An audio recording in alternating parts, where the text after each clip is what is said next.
I'm not late. I'm not late. I guess I am 1 minute. By 1 minute. How's everyone doing this week?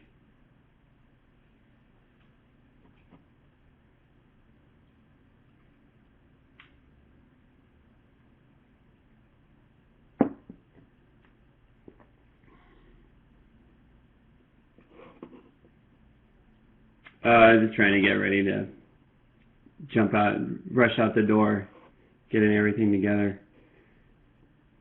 And all of a sudden, it's 8 o'clock.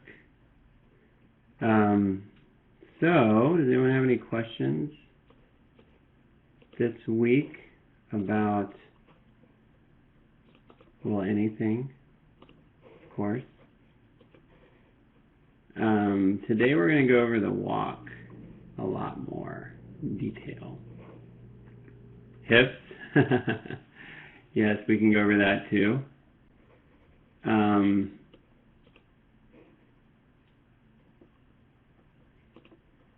Yeah, let's get that stuff. Let's cover that stuff first. There's a few other things that I'd like to talk more about, like with spacing and timing and stuff like that. But those can also be, those can kind of be interchanged with other Q&As, and I think it's more important to go over this the walk stuff first. So let's do that. And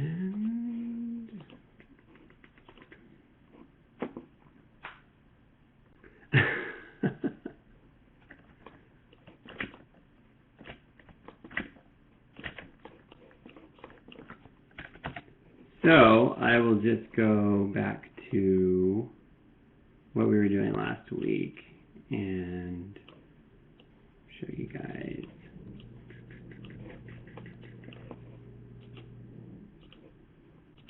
The main things to talk about.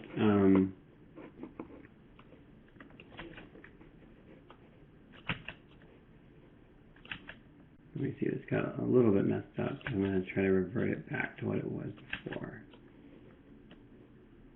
So, that.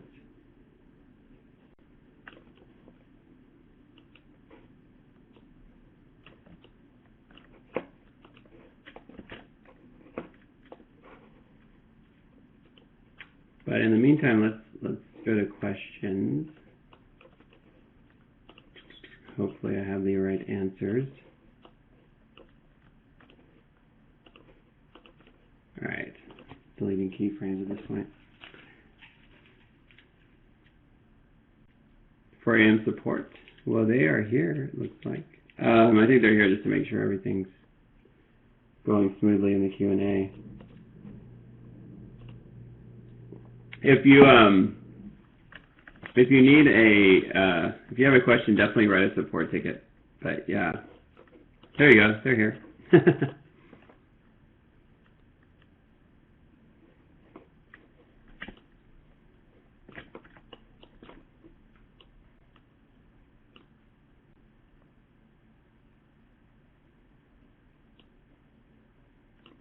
Okay, Mark, you have a question.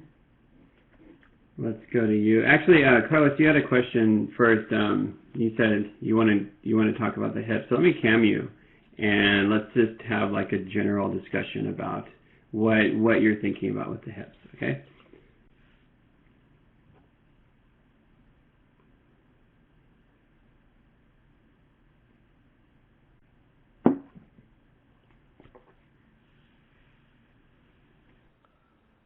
Hey there, Carlos. Hello, everyone. Can you hear me? My headphones don't want. Hello?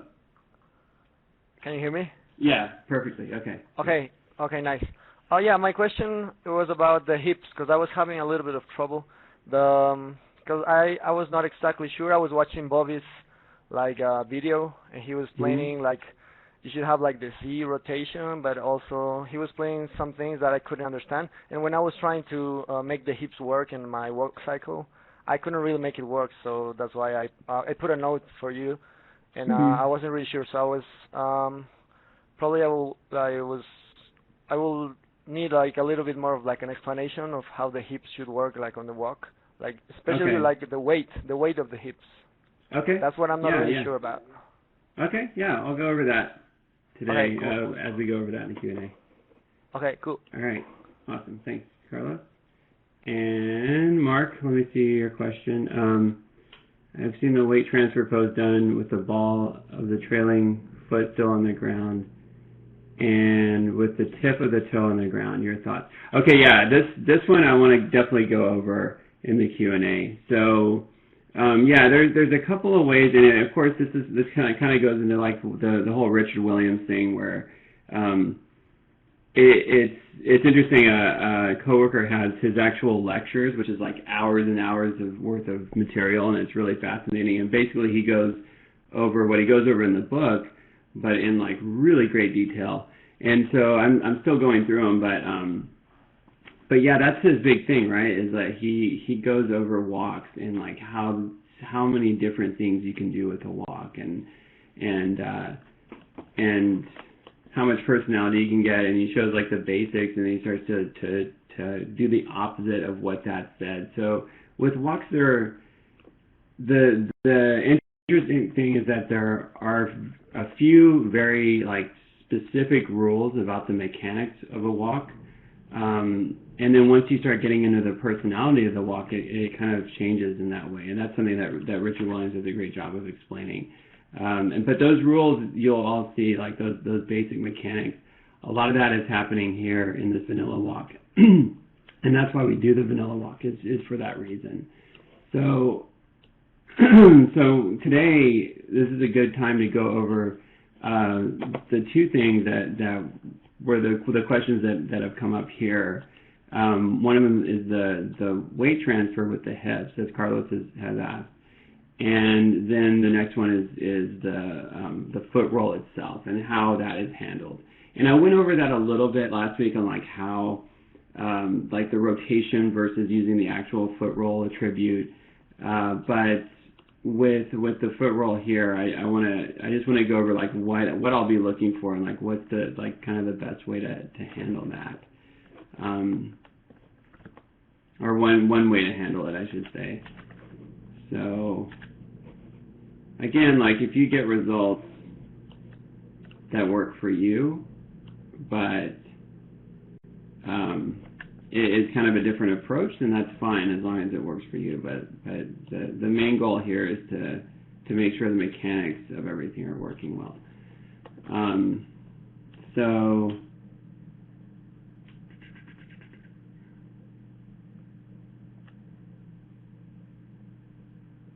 yeah, Brandy, it's totally fine to use foot roll. Again, yeah, if that's what works for you, then that's the way to go about it. So but I'll show you just how visually the foot roll should look in a walk cycle, and this is kind of how I handle it. So going back to this, I kind of had to step back a little bit from last week and show you guys like so basically taking from that basic blocking that I started out with and continuing with that. So this is just back in step mode. We have all those poses here, and let me go to the front view so we can also talk about the hips as well. So I have that.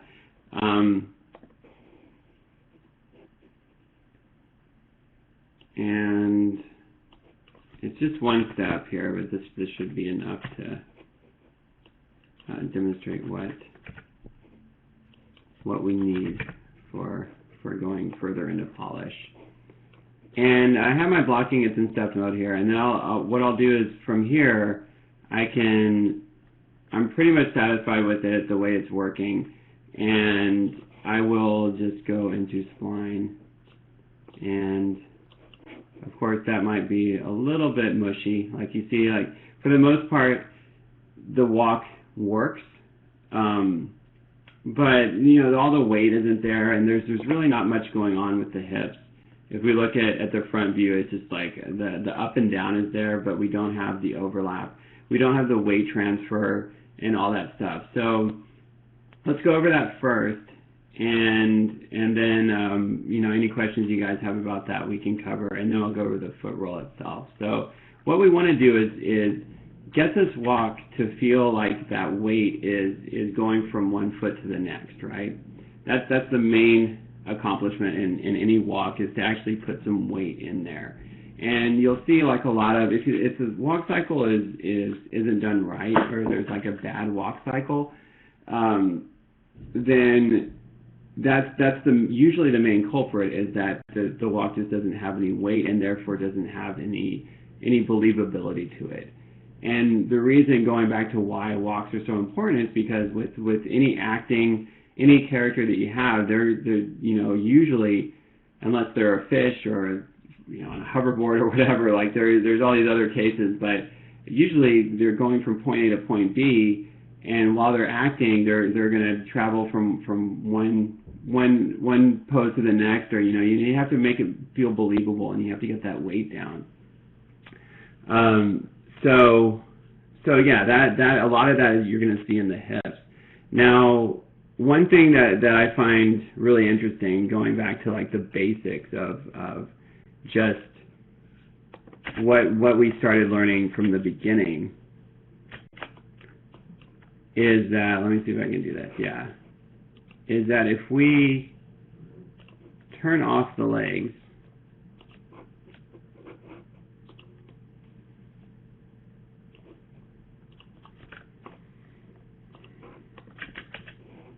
what we see is, and this is of course why this is a ball, is because we're taking that from the bouncing ball, and we're saying, okay, the same principles that apply to getting that bouncing ball, the same ease in, ease out, the acceleration and deceleration, that's all present in a walk, and we can take that in its most simple form. So that's true with any character. Like when you're working with a character, start from the hips and start to pose them from the hips. And if they need to move somewhere, think about what those hips are doing and like how it's going from point A to point B. That's why a lot of times it's called root motion. So yeah, that's just one thing to always keep in mind. The simplicity, no matter how complex a character is, there's a simplicity to it. So Brandy, one question. In the lecture, Bobby added straights in the legs and fixed the contacts before he splined, but I approached it the opposite. Which way do you think is better? Let's talk about that, because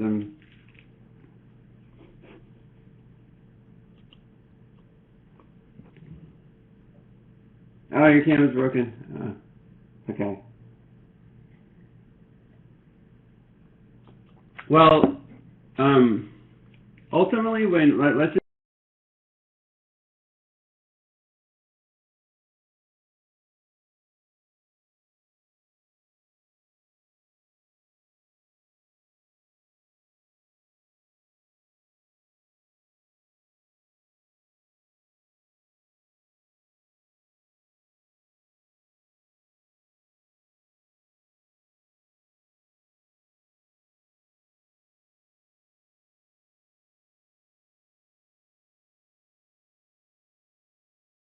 just say this. See, what I usually do is I go into spline a little bit sooner, and so like I'll basically go over what I do. This is kind of what I'm doing now. So, but again, it's everyone's approach is a little bit differently. If you have you have your basic workflow, and then taking it from there over to the next step. It really what matters is what you're comfortable with, right? So hopefully that helps, Brandy. And if not, then maybe we can go over it again. Or just did that make sense at least? Okay, good. Okay. So going back to that, right now I'm kind of ignoring the legs. Like I know where the legs are landing, and that's important to me. but aside from that, I want to think more about the hips and what they're doing. I want to really solve that. And the reason I want to solve that first is because, as you guys may have noticed, if you start moving the hips and after you've started to polish the legs, then it'll affect what the legs are doing. Like the hips affect the legs. So anytime if you start polishing the leg and then you go back and make adjustment to the hips, then you're probably going to have to go back to the legs. So that's why I try to do it in this order. Either way, it's probably going to be a little bit of back and forth. That's just the nature of a walk cycle. But that's the way I like to approach it, is to think about, okay, what's the most important thing here, and that's the hips. So everyone clear so far? Any questions yet? Mark, I'm keeping your question up here just because I want to make sure I remember it when we get there. Okay. So, no questions. Let's go into what the mechanics here that I'm looking for. Now, the first and most important thing with the traversal in a walk is that so let's go back to the ball bounce, like the basics of a ball bounce. When a ball is bouncing from point A to point B, and it's being thrown, right? Like it's not just dropped and bouncing around. Like if you actually throw it forward, then what's happening with the translation forward, going forward from point A to point B? Like what's the main thing that happens? It does slow down over time as the energy dissipates. But what's one thing? Exactly, Casey. It's constant. It's at a constant until it decreases. Like it doesn't like stop in any. It doesn't slow down in the middle. It doesn't speed up in the middle. It doesn't go from there. Like there's not a lot of variation. Well, there isn't much variation, but over time it decreases. Now we have to think about it like the hips in a walk are the same sort of thing, and the legs are propelling that forward. So anytime you have a walk forward, that translation forward should be at a constant. Now there is some small debate about this where there can be some slowing down and speeding up, and there's just like a little bit here. As you notice, even here there's just a little bit. And if I were to delete this, then that would change, of course, the direction of things. But what I usually like to do in a walk is I'll go to my buffer curves. I'll take here it is, buffer. Usually I have this stuff hotkeyed, so buffer curves snapshot, and then view, show buffer curves, and just to make sure that constant is there without really affecting my poses too much. That's why I have that buffer curve. And if you see that, like that is pretty much on where it was. Let's just look closer at like where that keyframe was originally. I think it was right here. So it's off a little bit by not enough to really. If I brought it back down, see, it doesn't even move it. So it doesn't change enough for it to really matter. And just going back and checking all my poses, then I noticed, yeah, even this one where it's up in the air a little bit, maybe I could offset it. See how it's like going back a little bit more? I could offset it a little. And does that affect this? It does a little bit. So that's one area. Like maybe I'll go back, and if I have, I could change that a little bit. But for the most part, the main point is that it's at a constant. And where a lot of times I'll see some mistakes happening with the walk is that like I'll see us slow down here. So something like that, where the walk will slow down and then speed up, where people think that like, okay, yeah, if it's going in the air, it's slowing down, and then as it's coming back, it's speeding up again. So that's something that we don't want to see. It'll affect your walk, and then going back into personality walks, there are some times when a walk will where a character will take timid steps and will stop between each step, and that's just somewhat of a different thing. But if a character is going straight ahead from across the room or something, and they're going to traverse at a constant rate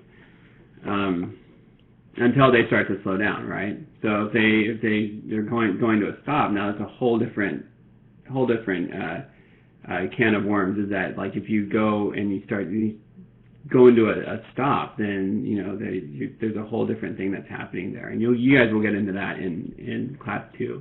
But for now, we're just thinking about like what's happening in the middle part right there, where it wait, what? What is this?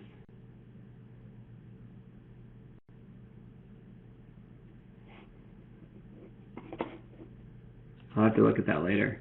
Oh, is that what he tells people to change speed and walk? And actually that they take it too far.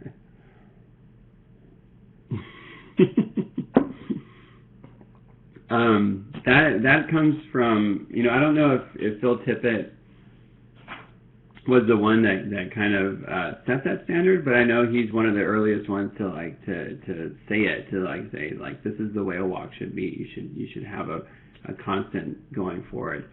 And then some people will say, well, there's a little bit of slowing down, a little bit of speeding up, and even if you look at motion capture data or whatever, you'll see variations. I mean, there's a constant flux, but for the most part, you want to think about simplicity and thinking about getting the most out of your walk, and without making a bunch of complications either, and having it work and look good.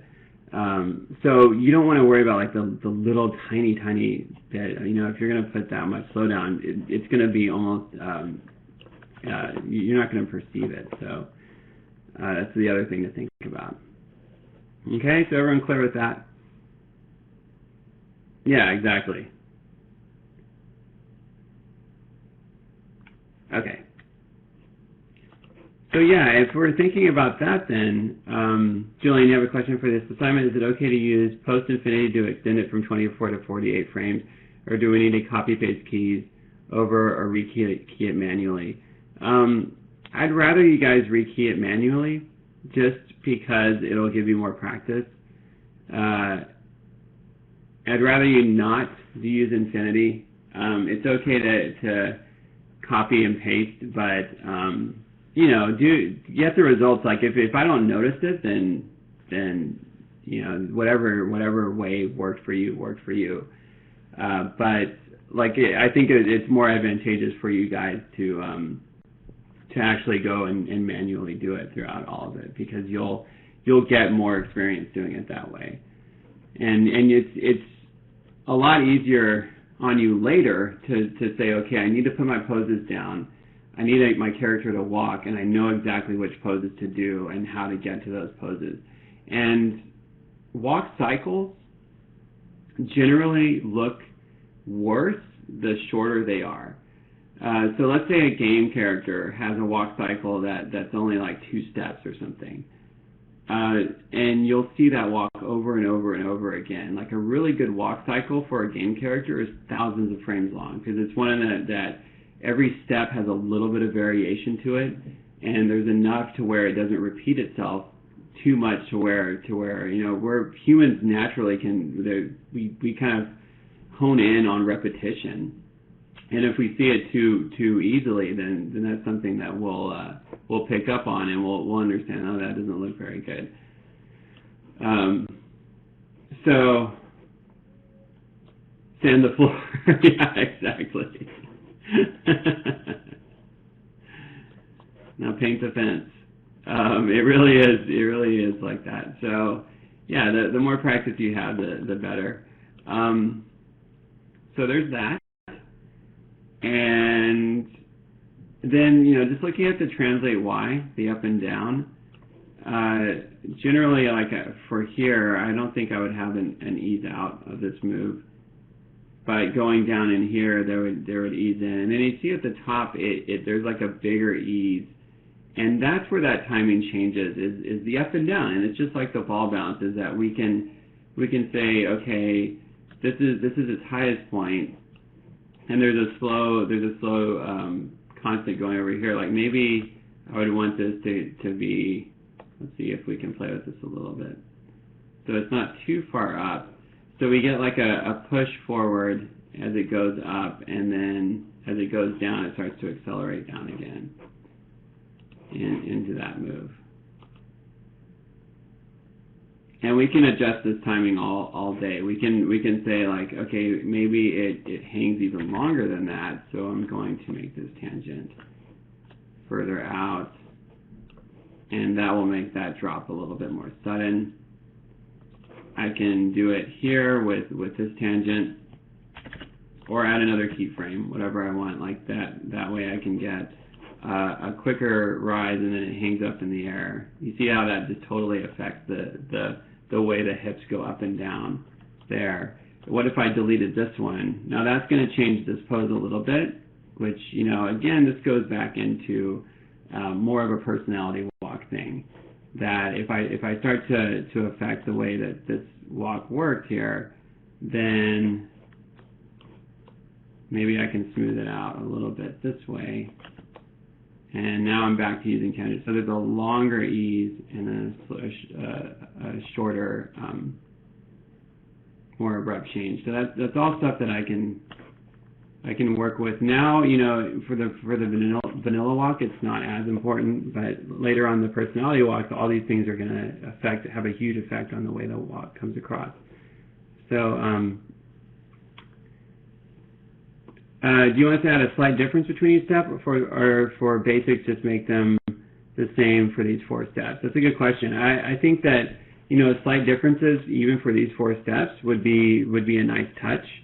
It's not something that's required, but if you guys do that, I think that's something that will again add more detail to your assignment. And the more detail you can add to any assignment, the more polish will come across, and it'll look better. So.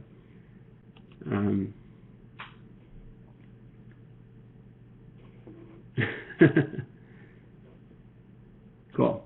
Okay. Any questions so far?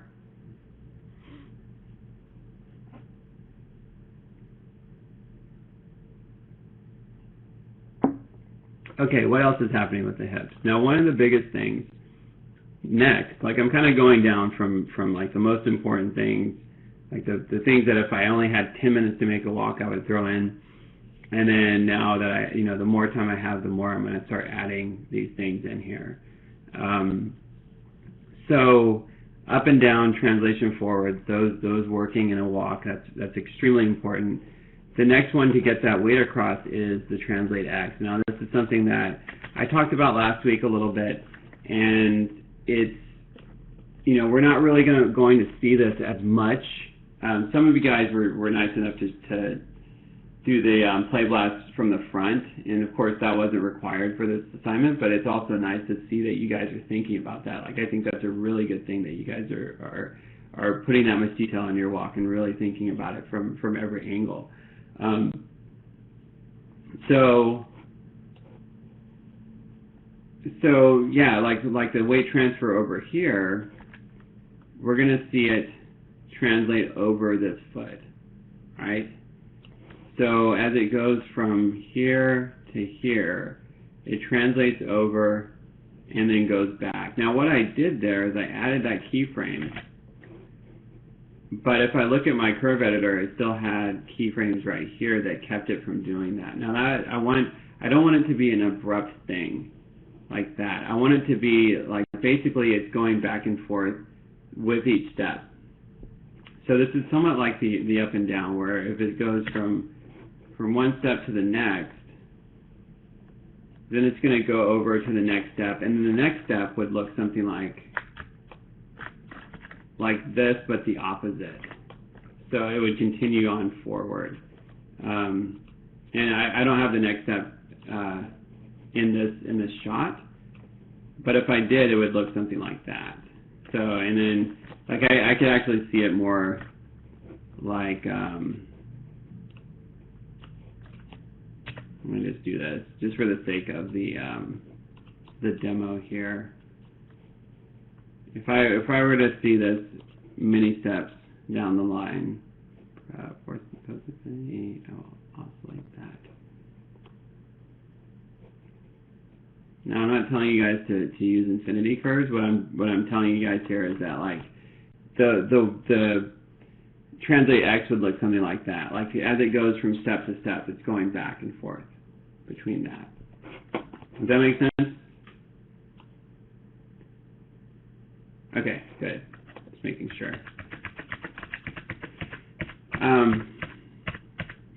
So here, within this step that I have, I'm just going to undo everything. Just because I have that step going from there to there, my eases aren't going to be there because, again, that's going to continue through into the next step. So it's going to look more like that in this step. Now here, it doesn't really look like anything. We don't see that. From here, we see that. And as that step goes across, then we start to see that weight transfer over. Now, the next thing, of course, is, and this is the main reason why I don't really look at the legs until I have the hips where I basically want them. Well, let me back up. I don't polish the legs until I have the hips where I want them, because if I started polishing the legs here, you'll see that once I start adding rotations, it'll start to affect what the legs are doing. And so that's something that I want to be able to go back onto later and fix. So yeah, rotations. Let's go over that. Of course, just like translations, there are 3 axes for rotation. The one that I would probably do more than any other, like set the hierarchy here, like the most important one, would be the Y translation, because that affects. You see, like if I do that, that actually affects the leg pose itself. But that's also when you walk, you're basically, your hips are doing that a little bit, right? You're kind of going like this with each walk. Your leg is swinging that hip across, and you're getting that sort of rotation there. So where I like to put this, where this way it should go, is right here. Now, the more you have of it, let's go with an extreme here and put a big one. Let's go with let's just go with a big extreme. And then as it goes off to the next one, again, that's not in my shot. So what this is going to do is going to continue forward, something like that, just like the translate X. And that means that this one would probably be, like we're already starting on that rotational value as we start our walk. Does that make sense? Like we're not starting, yeah, okay, good. We're not starting like at the beginning. The beginning isn't starting at 0. Like within this pose, we're going into that hip swing. Now our character isn't John Wayne. I'll go over some really interesting John Wayne stuff in probably the next Q&A or the Q&A after that. But we don't need that much translate Y. We need just a little bit, or rotate Y, I should say. So I'm going to tone that down by quite a bit. And then going back to here.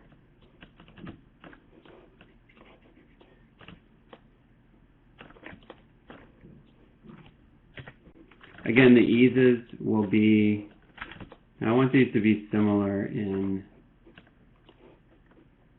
value.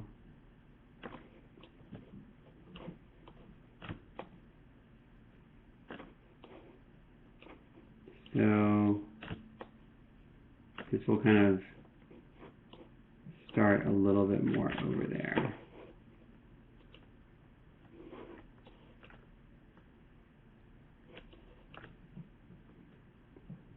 Now we have just a little bit of rotation there, but it adds some detail. It also doesn't mess up our legs too much either. So that's something that,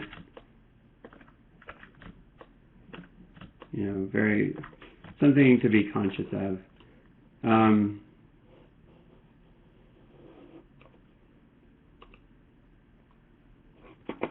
So looking back here, we don't really see it again, but that's the rotation, pretty much right there.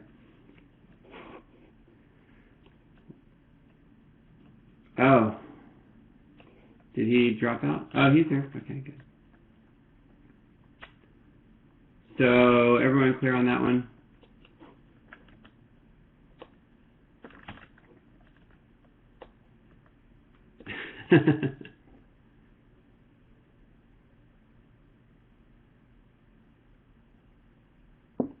For this week, it's a side view only, Mark.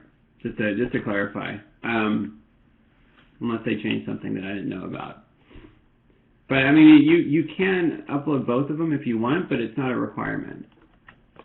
If you guys just want me to look at that, I will, but it's not something that really matters for the grade at least. So it matters for your assignment, of course, but. Okay, so the next one that's going to add weight, that's going to help add the weight, is the rotate X. So basically, I'm just kind of going down through. And what rotate X is going to, there's a translation that rotate X corresponds with really well. Which translation is that? Like which translation channel should we use as a reference point for a rotate X? Any ideas?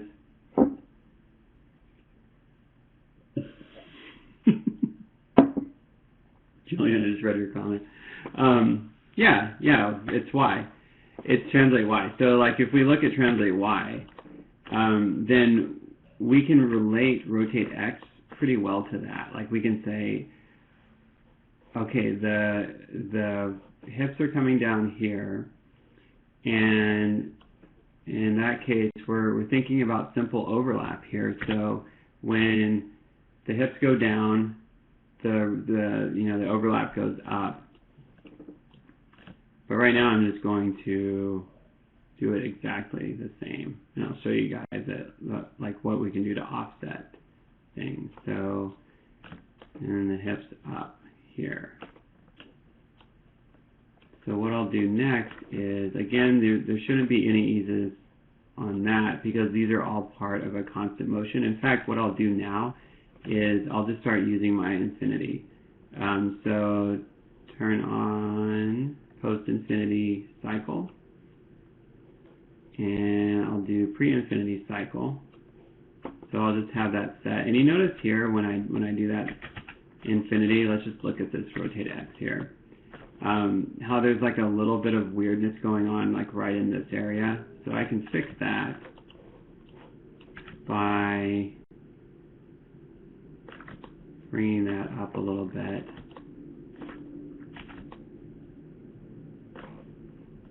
And making sure those tangents are a little bit cleaner. Now, next,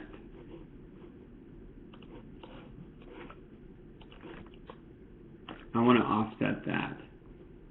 So that's the reason why I'm using infinity here, because I'm going to offset it, and I want that to be correct. So let's say here is where the down is, a couple of frames past that point. So the translation goes down, then the hips go down, and then the translation goes up, and then the rotation goes up on its way down, right? So we got something more like that. Now, that value is pretty insane. Like, I think that value, the hips it's a little bit too much. Like, I'm getting a little bit too much personality into this walk. So I should tone that down by a bit. One way I like to do this is that I like to figure out what works first, like what's happening. So like I did with the rotate Y, I'll go a little bit too far with it. Like say I just want to make sure that my keyframes are in the right place and that it looks okay. So so I'll actually go too far with that value. Like, of course not that far. That's ridiculous. And I don't want to be ridiculous in my work. No, but I at least want to know like what's happening.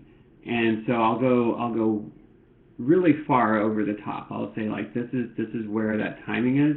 Does that look okay? Yeah, it looks pretty good. So I'll take it down from there. I'll say, okay, after that, let's reduce this value here. I can even scale it. Now when you scale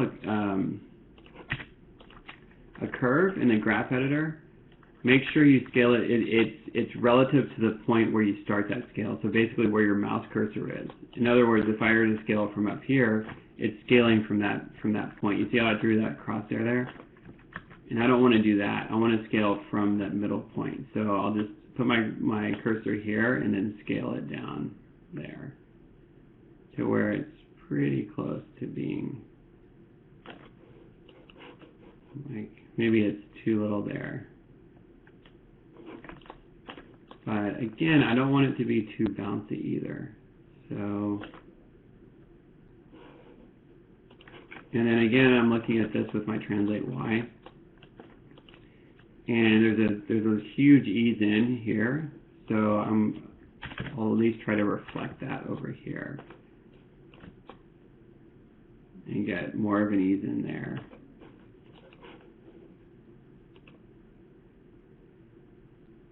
So those working pretty harmoniously with each other, that's important.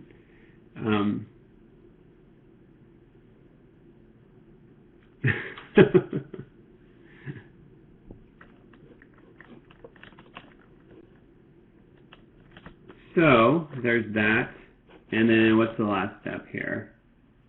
Everybody clear so far on that?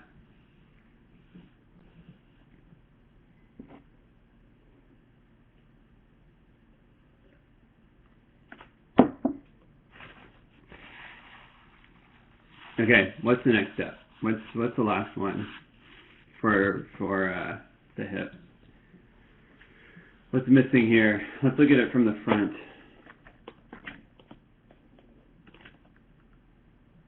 The Z, exactly. So squash and stretch, that brings up an interesting point. So I'll get into that. But yeah, mainly it's the Z. So in Bobby's lecture, we learned that it's really close to where the translate X is. As the translate X goes over its extreme, the rotate X goes down a little bit. Now, I stress a little bit. You don't want too much of this. And it's also a personality thing. So like you can get a lot of personality with changing this value. If we go over and say instead of down, it's going to go up, that will actually change the personality of the walk completely. And so for basic walks, like just this, the vanilla walk, that's what we're thinking here, is that when that leg swings over, we're getting that little dip in the translate Z, or the rotate Z, as it goes from point A to point B. So that said, again, like I have keyframes here, I want to take that out, and that is going to no eases there, because that will continue past that point, and it'll look something again like my translate X over here. See those together. They're almost exactly the same value. They are the same value. That's interesting. Rare too. But that was just a coincidence. That doesn't need to happen. So actually, yeah, that's interesting. They're both on the same value there. And it goes over like that. So as it goes across, we get a little bit of a dip down. And we can change the ease ins and ease outs of these moves to give it just a little bit more snap. We don't want it to be totally perfect going in on both sides. I mean, right now it's such a subtle value for this vanilla walk. I think it's okay, but as you start to go into personality walk, that's something that will be you'll have more of an effect over that, how that changes. So that's what we're seeing. And then the next the last thing is to put this together is the legs. So, and then yeah, so squash and stretch.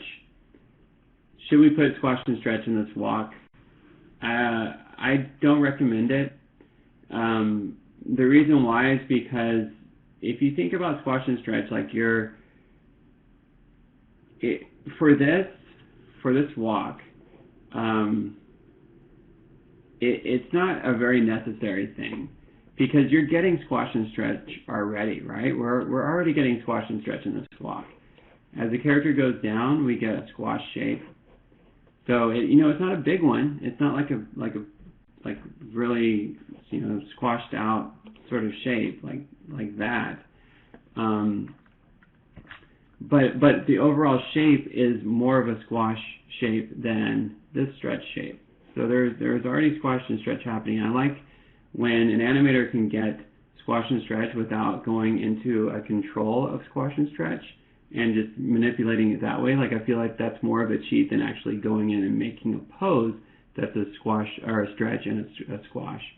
Does that make sense to you guys? Like that's something that I feel like it's something that we saw a little bit when we were looking at we watched the Sleepy Hollow video, right? We watched the way the shape changed in the two characters dancing.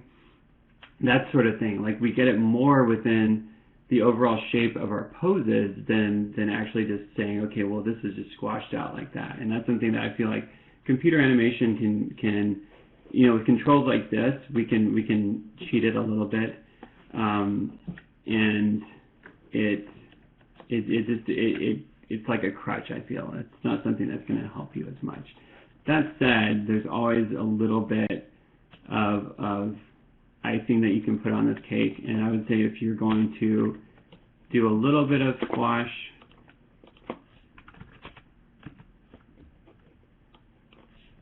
let's see, -0.1.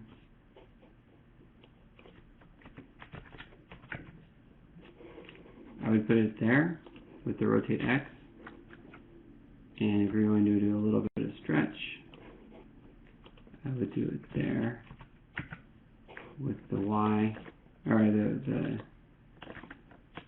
height of that, and these guys would be working together. So, let's see here. All right, that's what I need to do.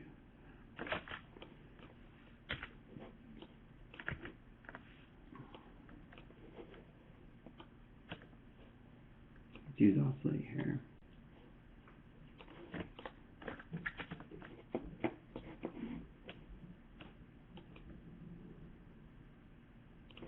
So I don't really see it, which is a good thing. If I see it,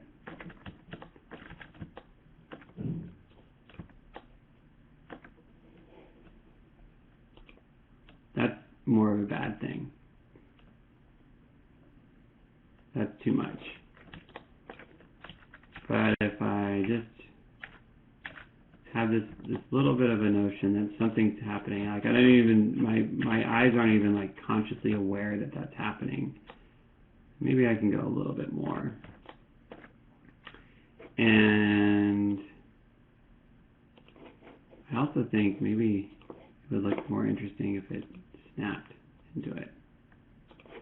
So this is all stuff that, going into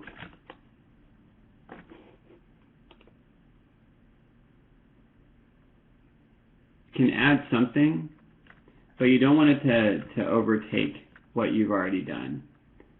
So for now, yeah, we don't need it at all. We can just delete that.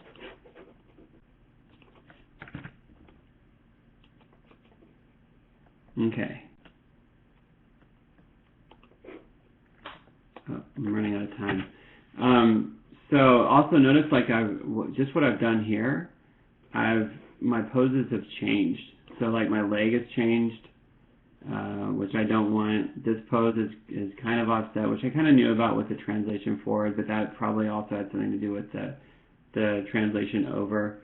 That's the same, and then that's the same. So what I want to do is fix this one, and because I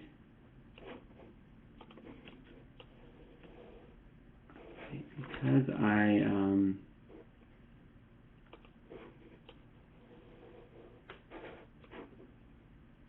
did the hips already, I should go back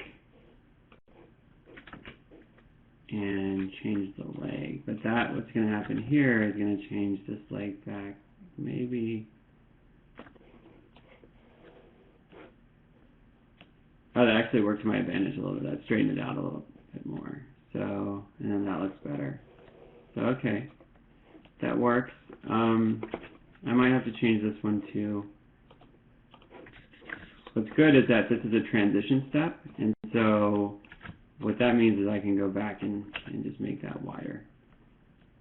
And that will, without affecting the actual transition over there. So.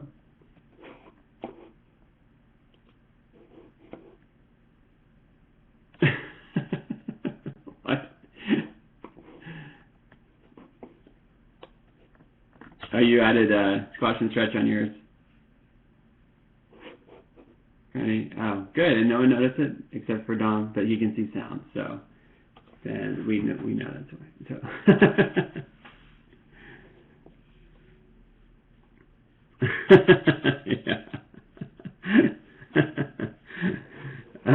Okay, so that's let's go into what the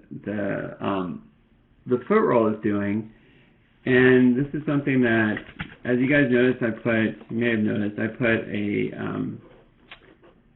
cube here as a reference point. Now the reason I do that is because this is the pivot, and Mark, this goes back to your question of like where that pivot goes.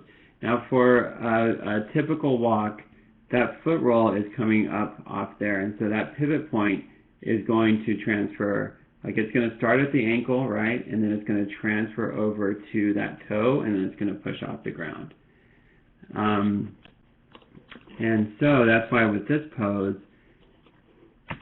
to get a perfect foot roll, it's like you guys ever watch Gordon Ramsay, where he's like always the perfect risotto, like that's like his big thing.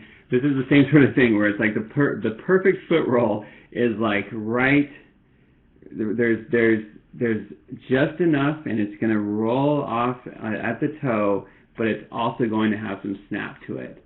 And so getting it right is really tough. Like sometimes it will take frame by frame work on there, because you also have to watch the spacings, and you also have to make sure that as the foot comes off the ground, the knee doesn't go too far forward, and there's a lot of mechanics here that can go wrong to get that perfect foot roll, to get that foot coming off the ground just right. So the perfect jerk. So that said, let's look at what we have here and try to, let's see, I want that translate Z to stay there, so let's make sure that that's okay. Yeah, it's going off the ground a little bit. Now I'm just going to constantly use this as my guide point.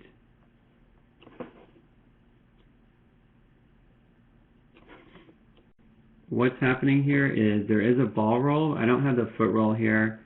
Again, it doesn't matter. Like, you can use the foot roll if you need to. But at some point, like let's say I have that foot roll on. Should we spline out all curves at once, or do it individually as we tweak each?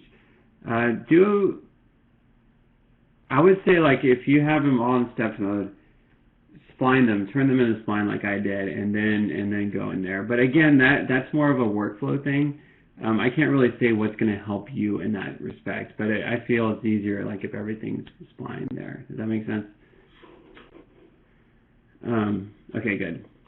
When I put mine into splines, my feet moved weirdly out of place. Should we just be using the cube to straighten them all out? Yeah, if you put them in spline and they moved kind of in an odd way, first of all, like, make sure that the foot on the ground isn't moving, and the way you do that is just look at your curves and make sure that there's no there's nothing offset there that's going to add any sliding. But yeah, if that's happening here on your foot roll, then I'd say just make sure that, you know, a lot of times you just have to go in there and frame by frame make sure that it's working. So yeah, with that sliding there on that flat ground, just go in there and flatten the tangents. So where the foot's on the ground, just take all those curves and then hit that, and it'll work better. So that said, as I get this foot off the ground, you see how I'm like really carefully looking at that. And then this next step here, I want this to be more snappy. But again, have that same pivot. And again, watch out for that spacing. Don't make it too big or it will pop. So from there to there, that's looking pretty good. And then as it goes off the ground here, usually what happens is there's going to be more of a flat shape there. So from there over, I can even go so far as to rotate that.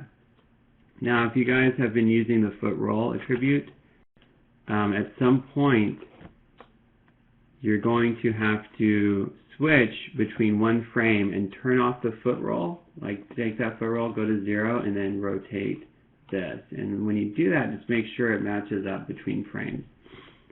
That's one reason I think using the foot roll, it just kind of makes it a little bit, it adds a little bit, what it does is it kind of takes out the need to frame by frame through here. But I feel like that frame by frame work I did within 3 minutes. So it doesn't really take that long. A lot of people think like, oh, I'm doing a frame by frame, it's taking too long. But think about, you know, you're not drawing every frame. You have that advantage. So going frame by frame is actually kind of can be a time saver in the long run. So as the foot goes around, I want to make sure that here, and this is a good thing to maybe like turn on ghosting or look at the arc tracker here and make sure that your spacings from there to there aren't too big. So, and then as it goes across, some sort of arc there would be really nice.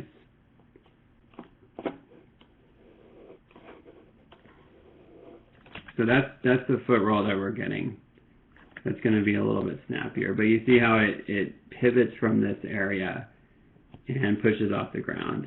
And of course, I would clean this up even more because, I mean, just looking at this arc, it's not perfect. But I would want to smooth that arc to go out and come down here. And then even here, continue that down till it goes up. And then, yeah, Bobby has 2 straight legs, I think, in the video right here, which is fine. But just watch, the thing to watch for is when the knee, and this is something that's very advantageous about having a character with the ball. There's a disadvantage in that the legs are really thin, so you're going to see a lot of knee popping. But the advantage is that you can check your spacing by just looking at this ball here. So going through here, if that starts to snap over too much, then what I usually do is use the stretch attribute, which is here. Let me show you. And the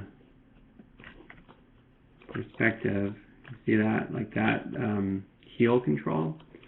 Now I can go through and frame by frame. You want to make sure that you're doing this frame by frame, maybe doing a little bit of stretch here.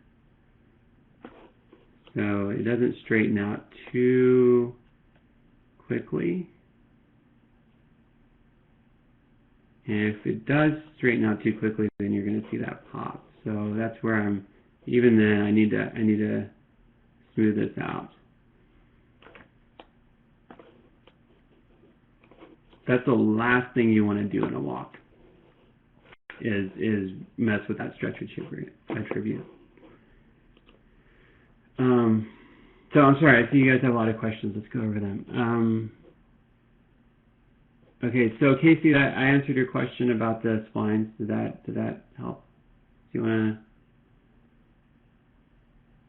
to? Okay, good. So, can we see more about the foot arc? Let me ask you. Okay, Okay, Brandy. Let's just answer questions here. Mark, let me cam you.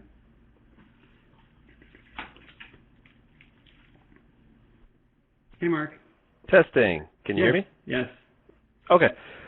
Just going by the lecture, I know there was that sort of teardrop shape for the arc. They said do not do just the sort of bouncing ball.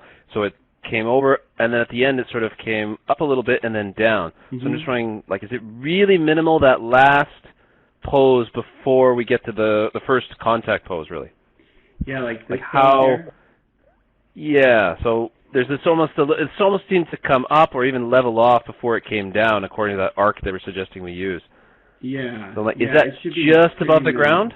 Yeah, okay. Just above the ground. Because if you have it too high, it'll. I mean, of course, this is like within one frame, but you don't want it to feel like it's stomping. You want it to feel like it's just like efficiently flipping over, like as efficient as possible, and it's almost like it's grazing the ground over. Okay, so it's still moving forward on the frame before it hits the ground. It's not really coming up and then straight down. It's not coming up and down. In the lecture, it kind of implied that, and I was like, that seems a little odd. Okay. It can in a personality walk. Okay. Then that's something that you guys can get into, where the leg will go out and come back down and around. Like, there's a lot of stuff you can do with that. But for this, we're just going with the most efficient way possible, and so it's just more of a direct cross over there. Cool. That's it? Yep. Okay, great. Thanks, Mark. Okay, so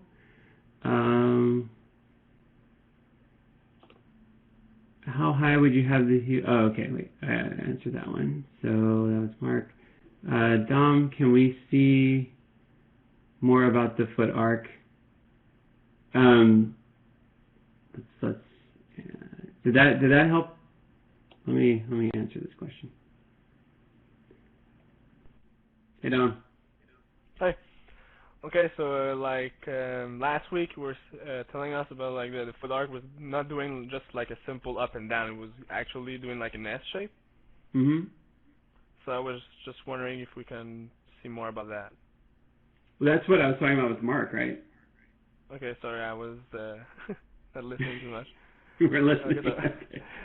No, because you told me you were about to cam me, so I had to put a shirt on. Oh. Okay, so yeah, that's what we went over. Is that like, yeah, it goes up and around here, and this is it, like if it's gonna continue past this, like basically the question is like, does it go almost barely off the ground here, and then up and over and back down, or does it make it more simple? Now for this walk, I would keep it as simple as possible and not have it go up and around and that kick over there. That's something you want for a personality walk. But for this one, yeah, normal just keep walk, it. Yeah. Even for a vanilla walk, you got technically that S shape anyway. Yeah, I mean it's there. It's like the S shape. I would say was more like as it goes around through there, and the S coming through here is just it's continuing forward, but it's just the rotation coming down into that pose. Does that make sense? Okay. Yeah, perfect. Okay, cool. Thanks, Mom. All right. Julian, would you recommend tweaking one leg all the way through 48 frames or switch off between each foot today? Let me answer that one. I'm always shirtless.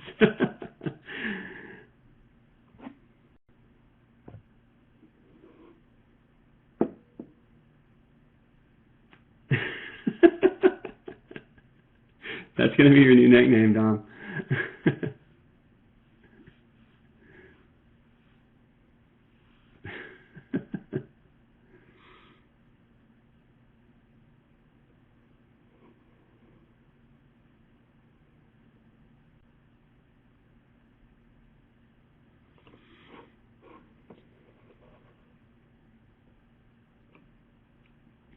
yeah, with the personality walk, you can definitely get like a lot of kicking out, and you can really go really crazy with the arcs, and that becomes a lot more fun. For this one, we keep it pretty simple. It's more about efficiency there. Julian, did you find your headset?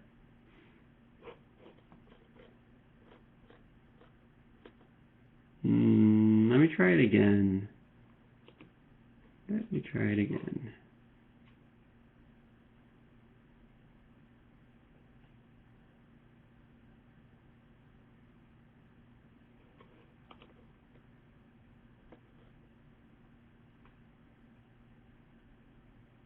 Yeah, sometimes it takes a while. Let me just read your question. Oh, did I just close it? Close the question.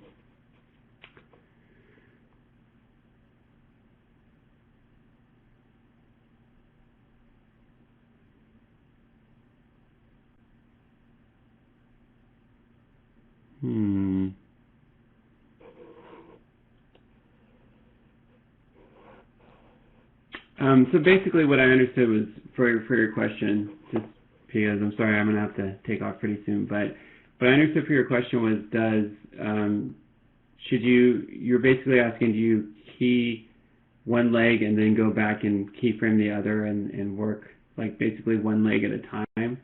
Is that what you're asking for like one step, or for each step just go through on one leg and then clean that up and then go to the other leg and clean that up? Yeah, it's really, again, it's more of a workflow thing. It's like if it works for you to do one leg, to clean up one leg, and then like just clean up this area and then move on to the next few frames and clean up that area and then clean up that area. Like it's really, yeah, it's definitely personal choice. I would do it this way. The way I usually do it is like I'll go step by step. Like I literally will go step by step. I'll go clean this one up and then go on to this foot and clean that up. And it's usually just working with the foot rolls and getting those arcs on each step there. But again, yeah, it's really up to you. So yeah, one leg at a time.